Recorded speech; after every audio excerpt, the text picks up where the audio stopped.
Lovely to be with you this evening, and our title is Inner Journeys into the Spiritual Realm. And as I was researching this over the weekend, it seemed to me that there were two journeys. And one of the journeys is our ongoing journey, which lasts all of our lives, all of our many lives, hundreds, maybe thousands of lives, as we go, hopefully, into the light from one lifetime into the next, learning something every single time.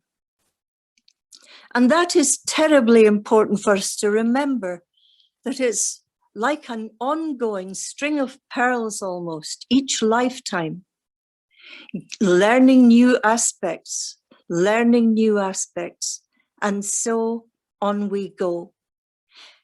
And just as you probably go to the gymnasium, or when it wasn't COVID, you probably did, or maybe you have a home gymnasium, and you practice, don't you? And you build up a routine. You build up a routine to build agility, strength, all of the other aspects that we need to have a healthy body. And you know that it can't be just you do something one day and then forget it for the next week and so on. You build with regularity and intention. And so that intention is awfully important. When we look at will is neither good nor bad. Will is strength, it's power. And how do we build our will? We do it by repetition. We do it by setting intention and making sure that we follow that pattern all the time. So today, looking at this particular lifetime that we are all in now, looking at this particular lifetime where we need to know how we can increase our soul's viability, that we can increase how we know that doing certain aspects of exercise spiritually, just like going to the gym and working out on the horse and the rowing and all of the rest, that we can build up a connection with our guides, with our spiritual self, as we go forward into the spiritual realms. Now, you can do this on a daily basis, but obviously you have to think about your timing and your lives and your interconnection with people. If you're part of a family group and you know you're going to be asked to help with homework and so on, you need to find a time that is just for you. And so you, if you like, find a place in your home, or if you're not working at home, in a quiet office somewhere, but probably at home would be best. Find the most comfortable chair that you possibly can, and make that your place of power, if you like, where you connect with the spiritual realm. Now, depending on whether you're clairvoyant, clairaudient, or clairsentient, you will make a connection with the invisible worlds very easily. You sit like the pharaoh with your spine straight. You make a mental connection with your guides and those at a higher level of existence than you, invisibly. And you say every night or morning, whichever time suits you, I will spend 10 minutes, let's say. If that's too long, then 5 minutes. I will spend this time every day in this chair to connect with you. And you invisibly make that contact with them, and it builds up day after day after day. And this is really an important thing to do, to give yourself 5 minutes, 10 minutes. I know how busy our lives are. All of us, even without COVID, our lives are busy. And so to give a timing like I will spend an hour every night, it's highly unlikely you'll be able to do that. But 5 minutes, 10 minutes, and you sit like the Pharaoh with nothing crossed, not your ankles, your back straight, and you close your eyes and you follow your breathing. Now, if you're clairvoyant, you may see with your inner eyes something that flashes up towards you. If you're clairaudient, you might hear a single word. You might hear a lyric of a song or a note. If you're clairsentient, you might feel a little touch on your cheek, almost like a butterfly just touching your cheek with its wing. And you will know then that that is the connection that is going to be your knowledge that there is truly a connection between you and something higher than yourself. So simple and so effective. And it will also give you a wonderful feeling of peace as your vibrations go higher from the busy, busy, busy or traumatic aspects of what can happen with technology. So that is one of the things that you can do. And the second is this: another journey into the higher realms. Here is a bowl. I don't have a glass bowl. If I had a glass bowl, I would be showing you that. Clear glass is best, but this will do. And half fill it with water. And when you've half filled it with water, you sit looking down at the bowl. And you'll feel as you look into the water, which is a wonderful conductor, of course, as is wax, but water is a wonderful conductor. So as you look in, you might see nothing. You might do this for 2 or 3 nights in a row and you'll see nothing. And you might say, oh, this is not working for me. I haven't got the gifts to see it. Of course you have. In all the workshops that I do or webinars in whichever country I'm in, it's terribly important that it's not about me, but it's about you and telling you to build up your belief in your own gifts, because we've all been born with them. So just as any teacher is delighted when her or his pupils improve and excel way above the teacher's ability, that's the way as spiritual people we should feel. That when someone will say, you know what I saw, it was wonderful, and that we can say, that's amazing, truly amazing that you accomplished that. So these are ways in for you, for all of you who are watching and listening. So sitting in that chair, in that room, the same place, same time, same amount of time, having the bowl of water to look in, and I can guarantee that as you look into that water, you will feel the following things happen.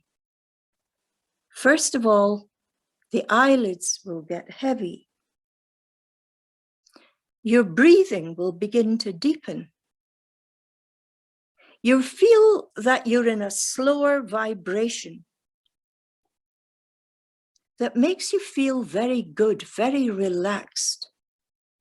If you think of all the relaxants that there are available for people to bring their energy up or bring their energy down or send them to sleep and so on, this is so simple and so natural.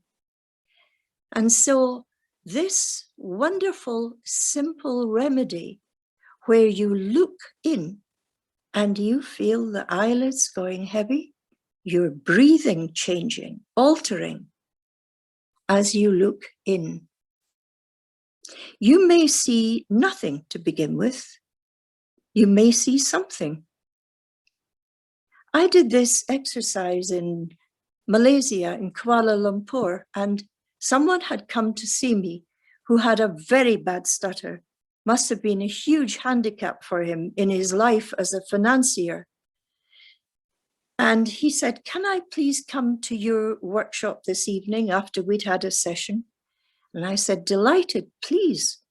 So he joined us, and everyone else in that room in Kuala Lumpur, all sitting with their bowl of water, and he was given one also.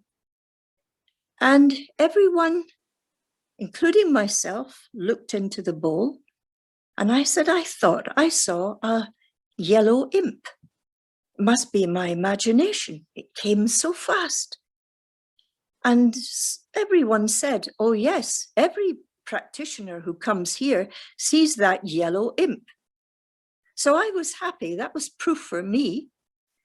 And we went round everyone. Some saw something, some didn't, some saw a flicker of something, and so on. And we came to our friend at the end of the row.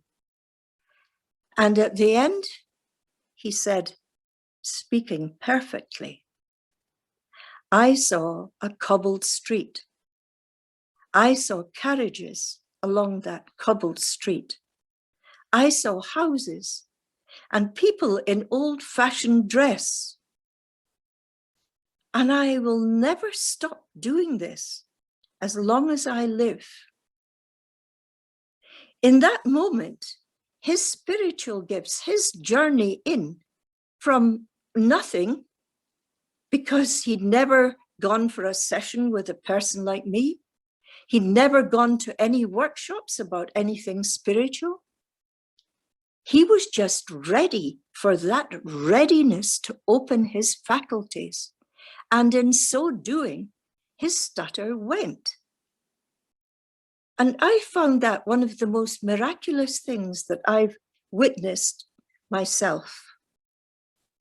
I was in Kuala Lumpur last year, and no, 2 years ago, because last year was our year out, if you like, to put it that way, where we could reflect and think about all the things that we need to do when COVID goes, and all the good things that we learned, because that has been a factor also. And when I was in Kuala Lumpur 2 years ago, this guy came to see me and he said, do you remember me? And I said, certainly I do. And he said, that evening was the most exceptional in my life. He said, I've given up my work in the finance world of finance. He said, I'm opening my holistic center in Kuala Lumpur next month. And that was someone who had a Geronimo moment in life. That might happen with you. It might not. Or it might be a gradual awakening as you find it easier and easier to journey into the inner realms, the spiritual realms. There will be aspects as you pursue this if you like, this adept or agility aspect of your spirituality, where when you go to sit in that chair night after night, it becomes something you look forward to so much, because you leave the trivia behind, you leave the irritations behind that we all undergo, and you will feel, oh yes, I'm ready for that still silent place. And then you will find more and more that you want to spend time in a variety of ways as you go in more readily, using pranayama, breathing, if you are a yoga student or have been at any time in your life, where you're aware of the effect of breathing, so very, very important. And as it happens automatically, when you are looking into the water, be aware of that at some level in your mind, that this process is an involuntary one. As I look into water, my breath is changing. It's going deeper as I am going higher with my vibrations. Now, journeys in to a spiritual plane can be painful as well as easy.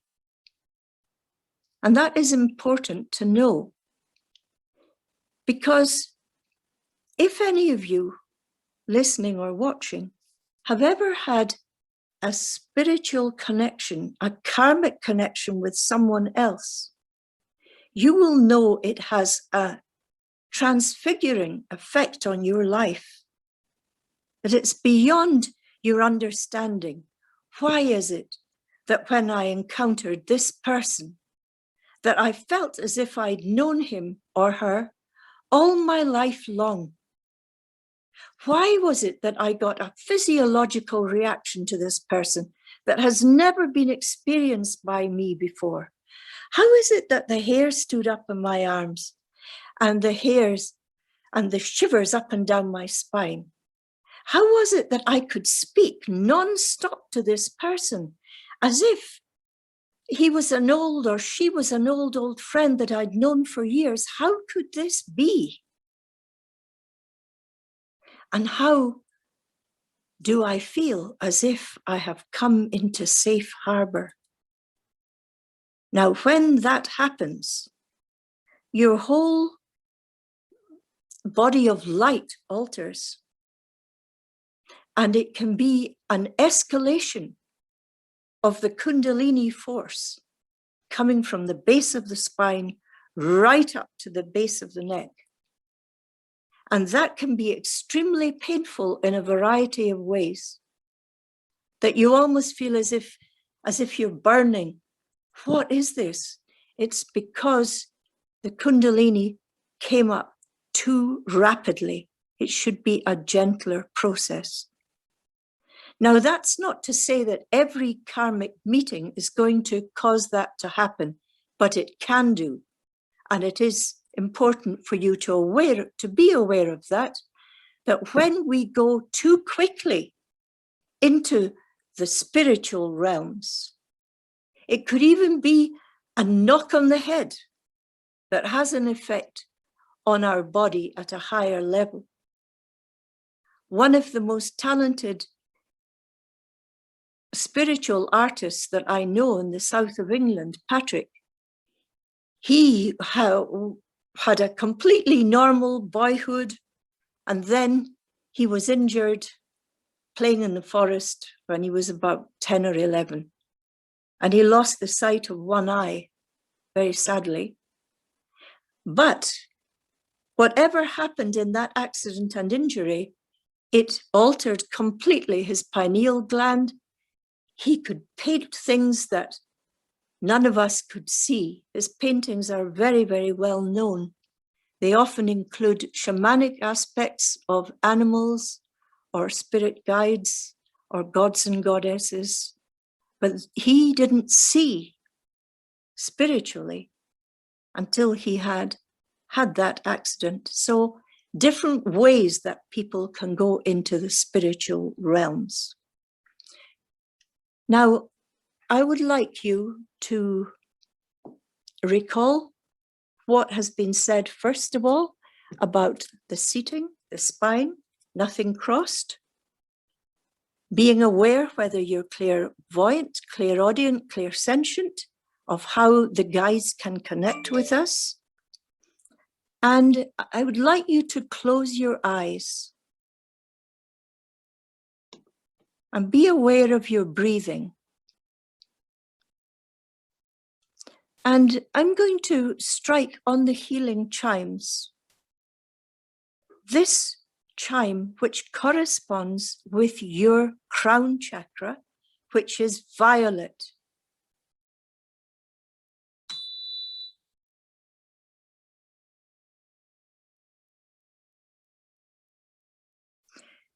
And I'd like you to take your awareness into the violet crown section of your head.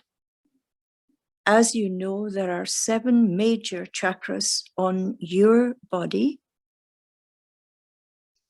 and there are 7 main chakras on the body of the earth. As we call them chakras on our body, the power vortices, the earth has 7 major vortices also, which are Mount Shasta, Table Mountain, Glastonbury, Luxor, Darjeeling in India, Crete. And these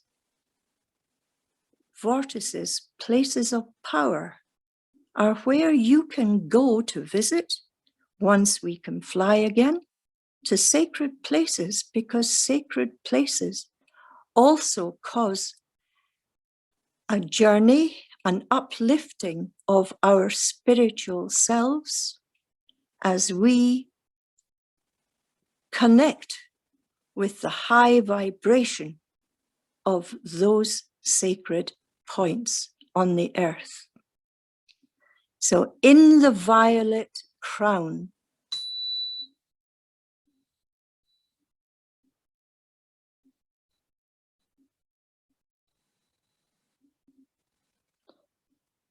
and now take your energy from the violet, the highest spiritual energy center in your body, and take that to the base chakra.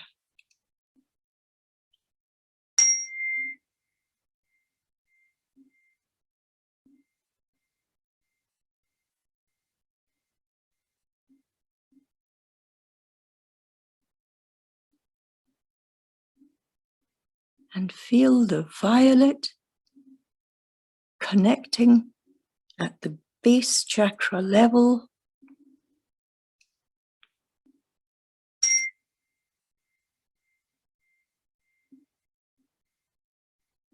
As you're aware of the vibrational note, which corresponds exactly with your chakra, base chakra, which gives us strength,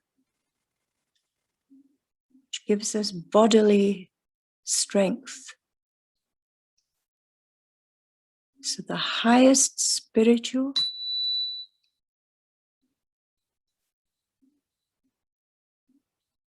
and the base chakra, red.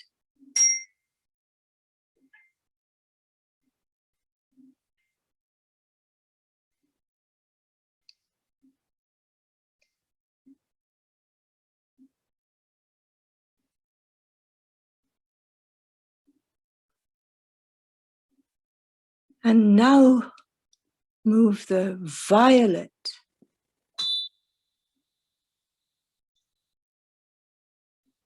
to the heart center.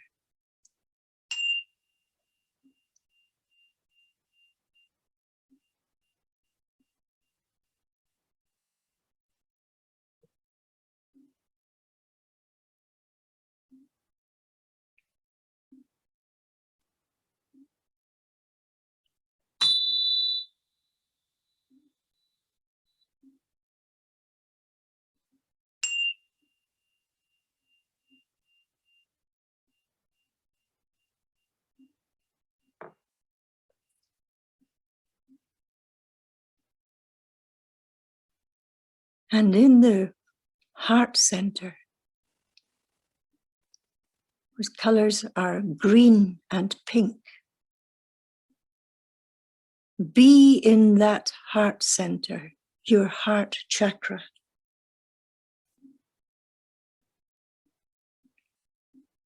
Feeling the beauty, feeling the peace.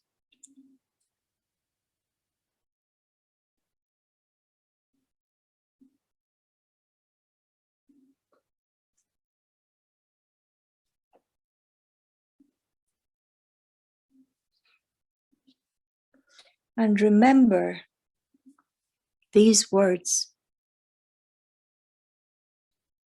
The art of living is loving.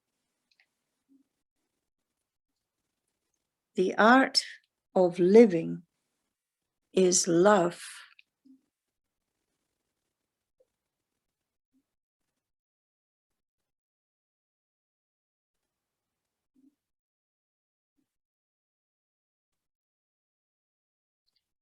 And breathing more deeply,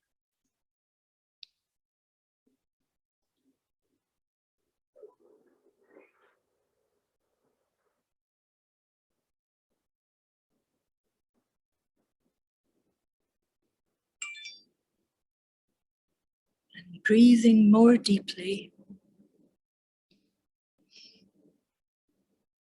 become aware of your surroundings.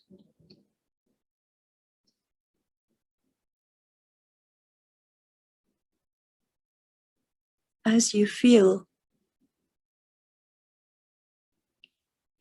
refreshed from the violet energy,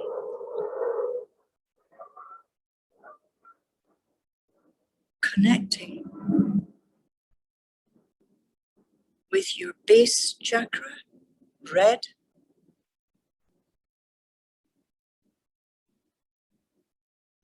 and with your heart energy, green and pink.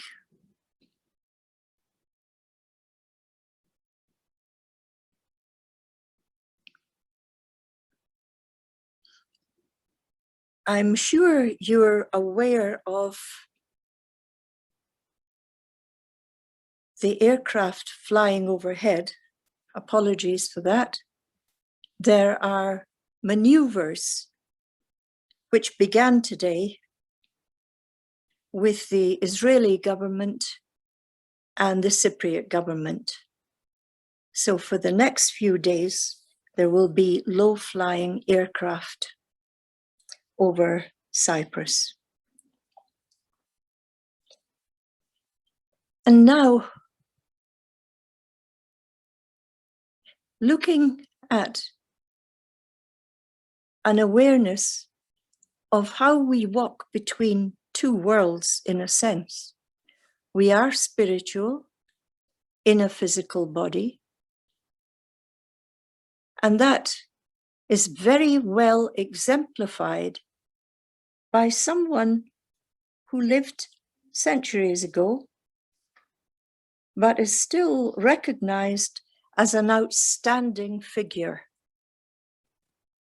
And a book was written about him, The Walker Between Worlds. And in a sense, when we are spiritual, we are walking between worlds. And we have to get the balance right, because we can't become fanatical. We are here in a physical body for the lessons that we have to learn. But we need to also grow spiritually by going into different realms away from the busyness of the day-to-day life. So this person was a Scot. Robert Kirk was his name. And he lived in a place called Aberfoyle. And Aberfoyle still remembers him. There are plaques there about him. It's a wooded glen. And he was a highly educated man in the 1600s, very erudite.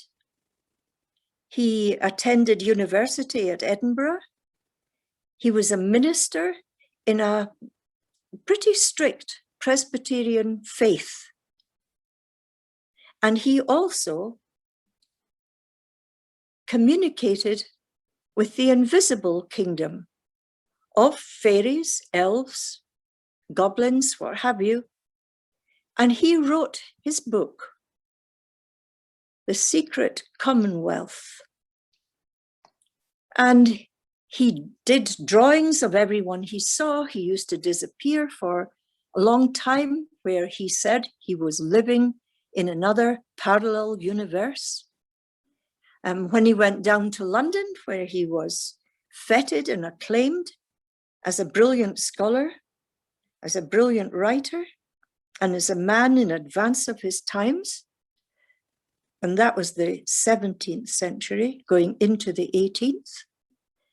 And Robert Kirk is someone well worth reading, because he describes how time was different, how all the invisible aspects that we hear about in folklore, whether it's Ireland, Scotland, France, or wherever, that he could see some of the beings were very tall and some were very small, and he could communicate with them.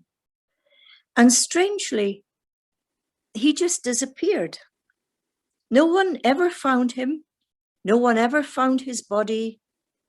And the thinking was that he went and joined them forever. So that was someone who had an inner journey, a spiritual journey into the spiritual planes. The Walker Between Worlds, one book, or The Commonwealth, The Secret Commonwealth by Robert Kirk, K-I-R-K. Now, I don't very often refer anybody to read books, because I think we get spiritually advanced by living our lives more than reading about it personally. It's, do we get challenges? Yes. Do we overcome the challenges? Yes, or perhaps not. Do we take life's lessons on board and say, well, that's awful that that happened. It saddened me it happened, but I'm going to make the best I can with my life, so that you don't allow disappointments and disharmony to make you bitter, because bitterness contains all the aspects of bad health for us, either psychologically bad health or physically bad health.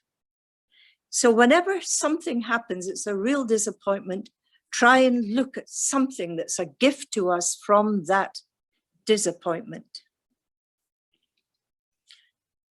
Now, Pia, if you would like, please, to bring up the diagrams, that would be great. Thank you. So if you have a pencil or a pen handy, or you get out of your chair and go and get one, it would be good to actually make a drawing of each of these four symbols.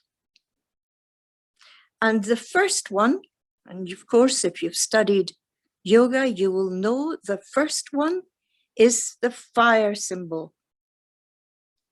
It's the triangle. And it's the strongest shape in metaphysical geometry. And whenever I see this in someone's life, I think that's great. They're well balanced. Whatever they're doing in life, they are well balanced.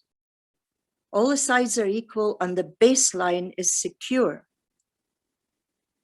When I see an inverted triangle, it makes me very nervous, because then the apex is down below and the baseline is at the top. And I very often see that with the higher eyes when I'm with somebody who has let's say, overextended financially. Maybe a businessman who said, I've got one good business, I'm going to expand into another 3, let's say. And he does it too quickly, and he's not safe at all. And inevitably, if I see that, I know a bankruptcy is nearby. So the triangle of fire is all about power. It's all about how fire lifts us, enlightens us, fire of the brain when we're perhaps going for an examination, something of that kind. Could we have the second one, please, Pia? Thank you. Now here we have a spiral, and it's an excellent symbol. It's an upward trajectory, but it's not going straight like an arrow. It's going round and round, ever increasing. And that makes me think about air moving. And could we see the next symbol, please? And this is the wonderful symbol of Om, which is all about peace.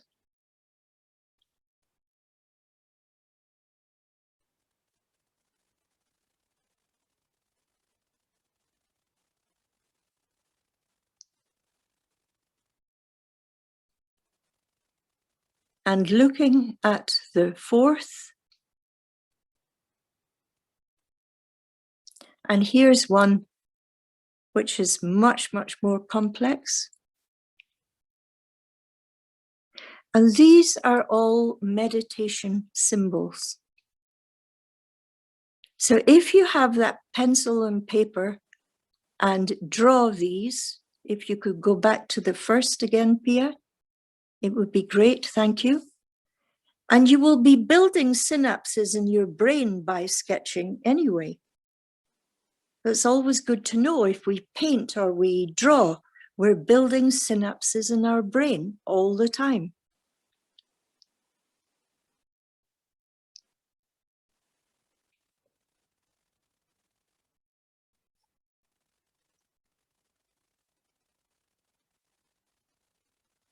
And looking at the second.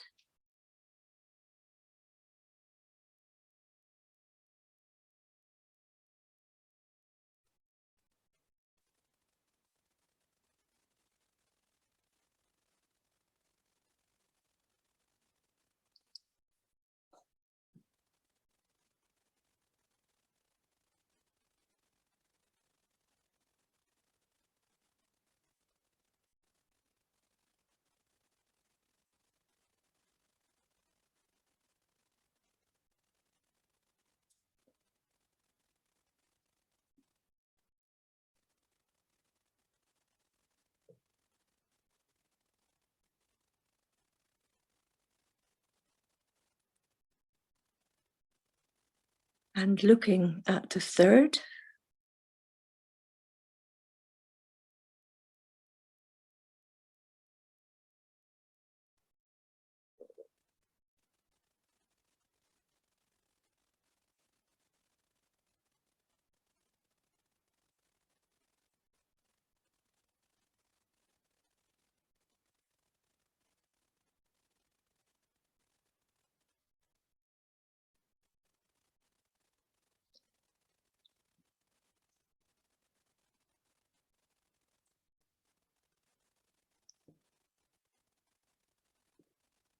And looking at the fourth, a difficult one to draw. But try and attempt what you can, especially the absolute innermost point.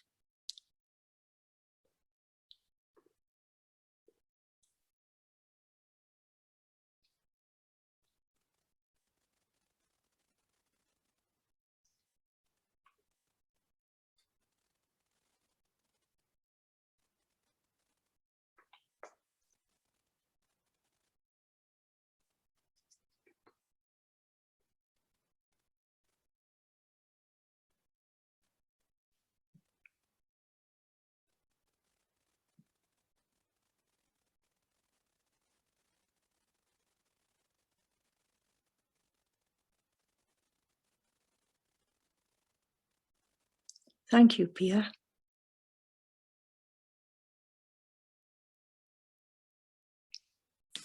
Now, close your eyes and see which one of these four that you feel pulled you most. That if you were to meditate on one of these four, which one would it be?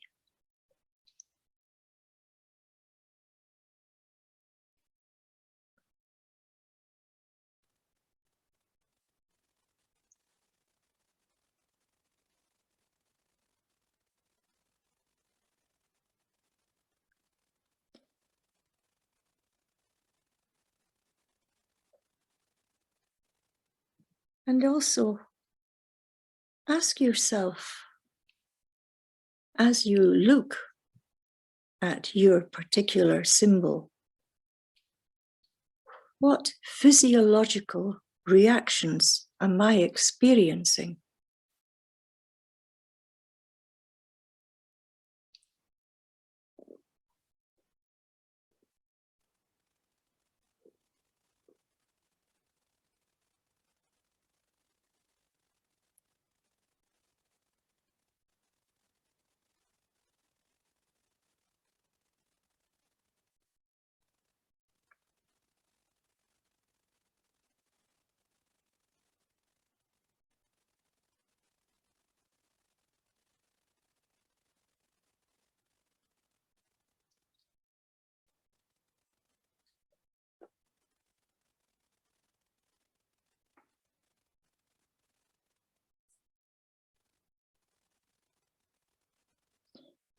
And thinking about how ascetic people would have in the past have gone journeying into the spiritual realms.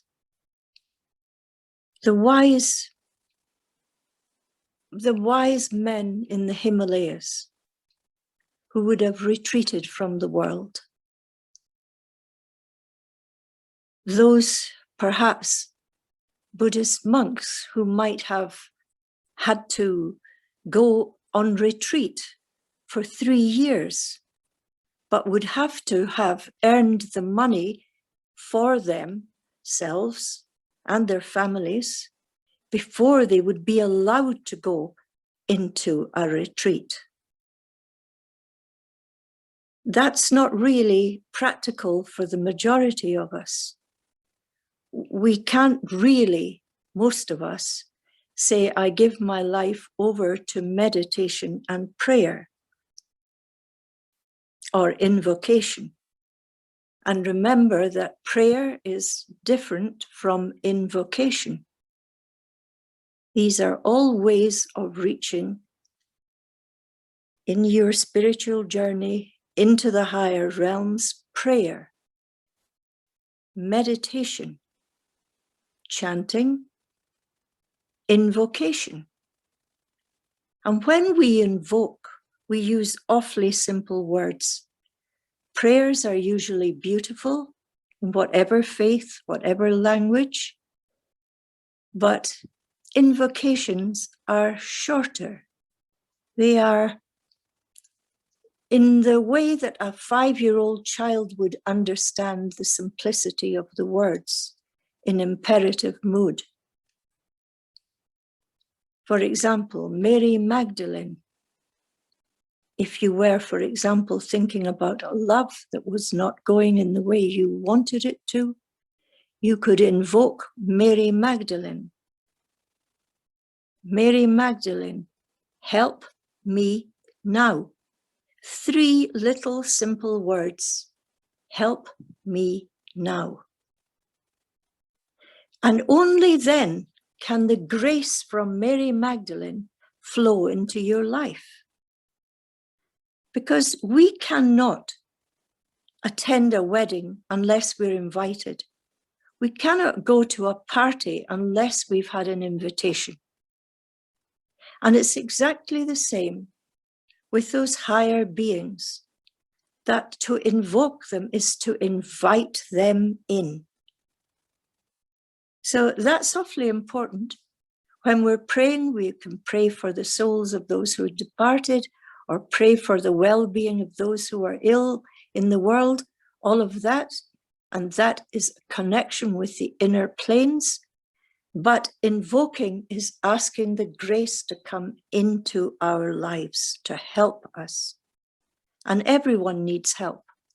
Doesn't matter if you're rich, poor, high, low, we all go through challenges.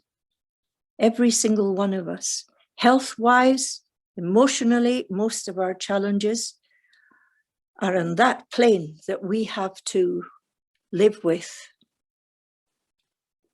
grief and not being overburdened by grief, because then we can't be effective in lifting the spirits of other people.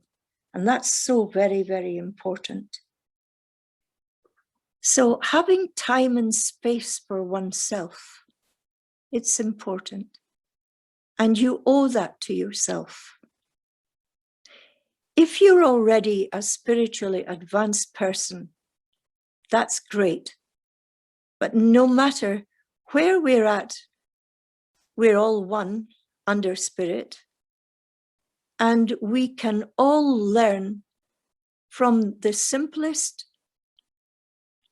of situations. We can learn from children, we can learn from animals, we can learn from Mother Nature, we can learn from everything. And the divine is interconnected with our daily lives. But we get so caught up in the material aspect that we don't see it. Every mineral vibrates. Every flower has its function. So we need to see the divinity in everything. Now, I'd like you please to close your eyes and we will visualize. So we have looked at meditation, symbols that you can use. We've looked at water as an element that you can use for scrying. We can look at sitting in a chair with our back, our lightning rod straight, with nothing crossed, as we wait for the guides, for the higher aspects in the planes to connect with us, if we just meet them halfway. So closing your eyes as we visualize.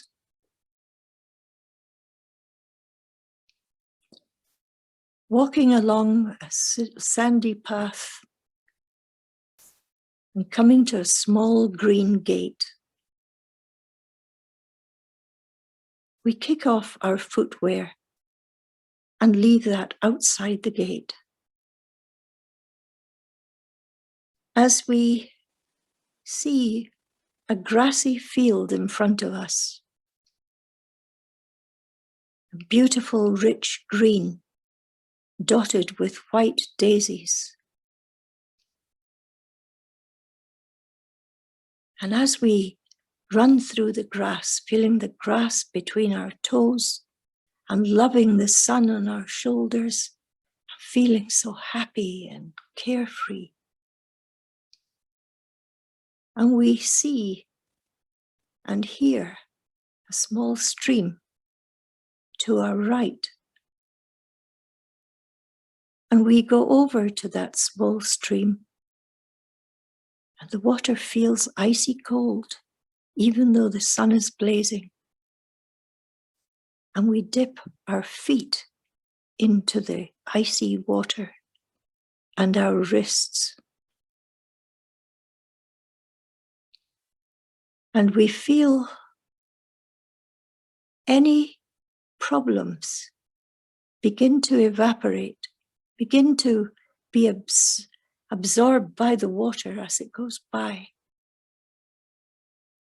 And stepping out of the stream, we shake the drops away from our hands and our wrists.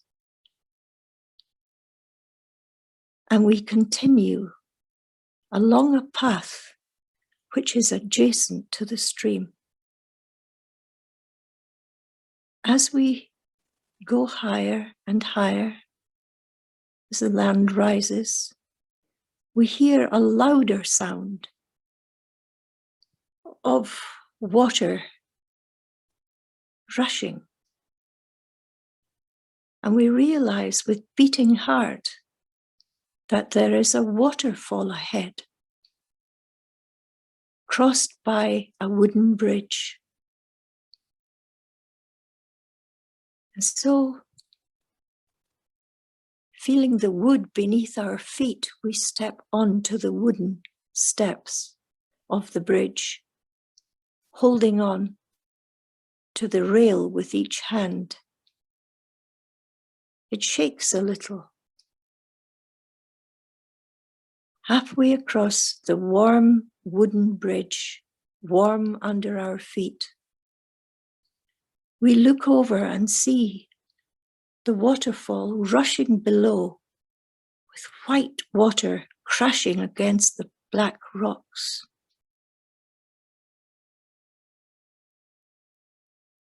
We cross to the other side of the wooden bridge, and as we walk down the steps, we see the mouth of a cave.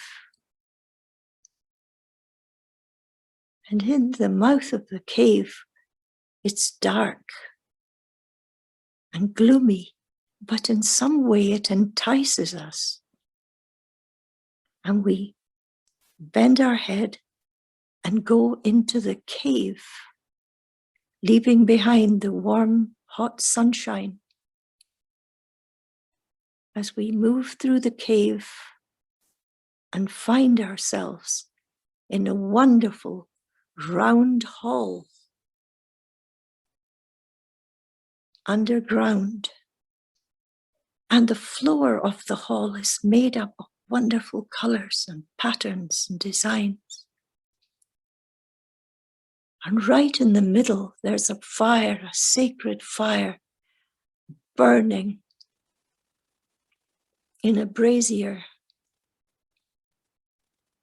And feeling reverently, we walk over, feeling the coolness of the patterns and the floor under our feet.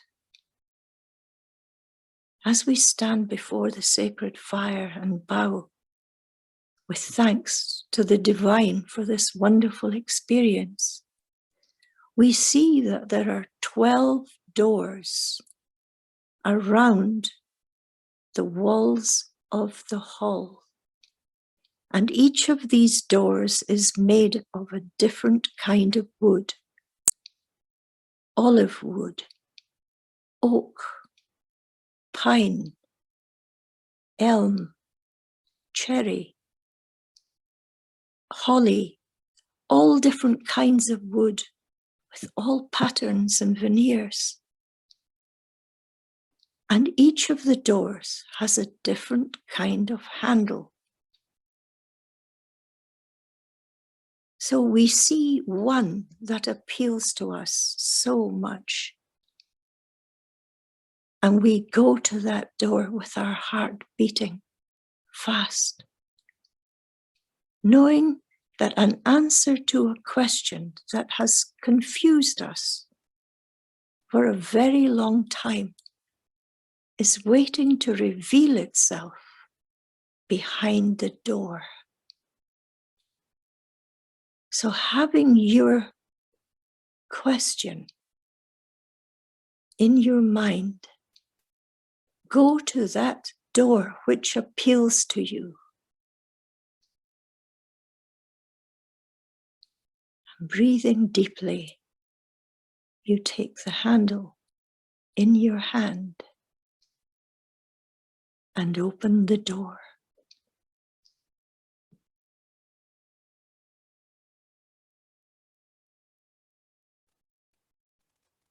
And there you see or hear or feel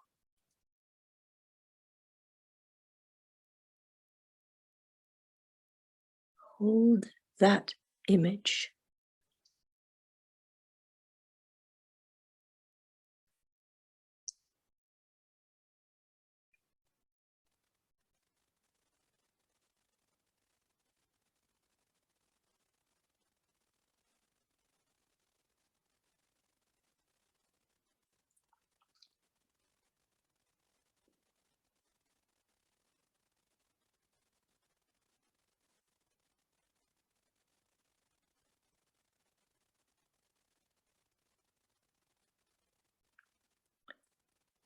With reverence, you close the door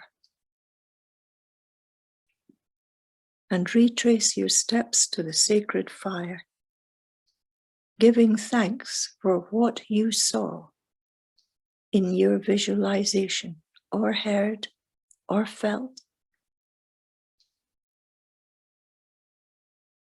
And with a last look at the beautiful patterns on the floor, you return to the cave.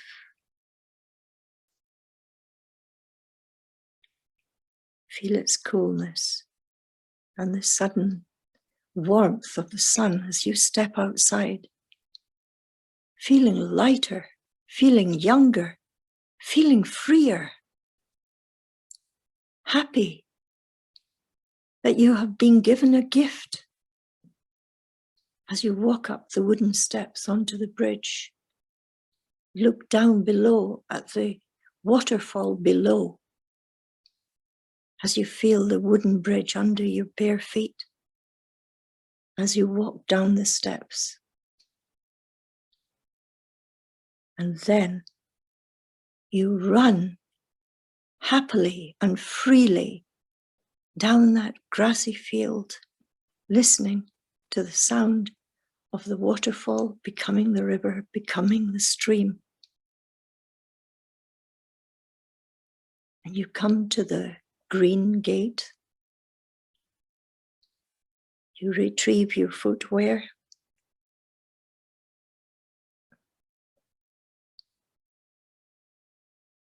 Putting on your shoes.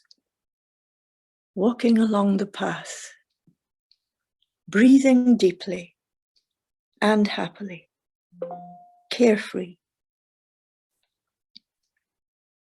Knowing that you have received a gift that you can activate at any time, at any place, in any situation,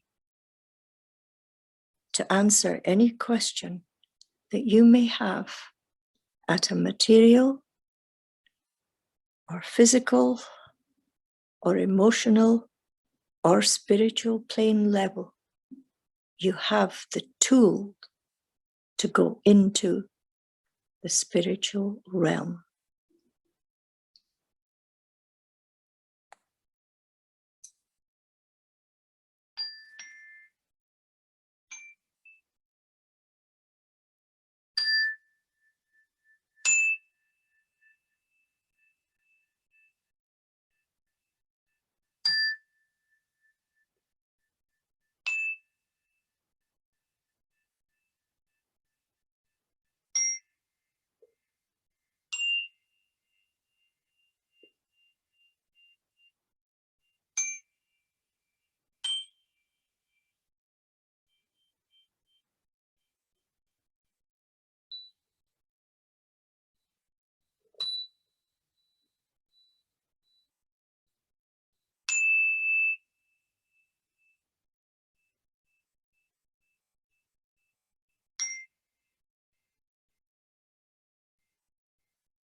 Thank you, everyone.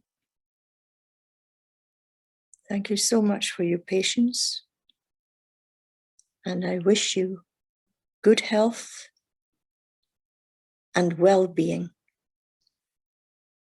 Thank you very much indeed for being present at this webinar.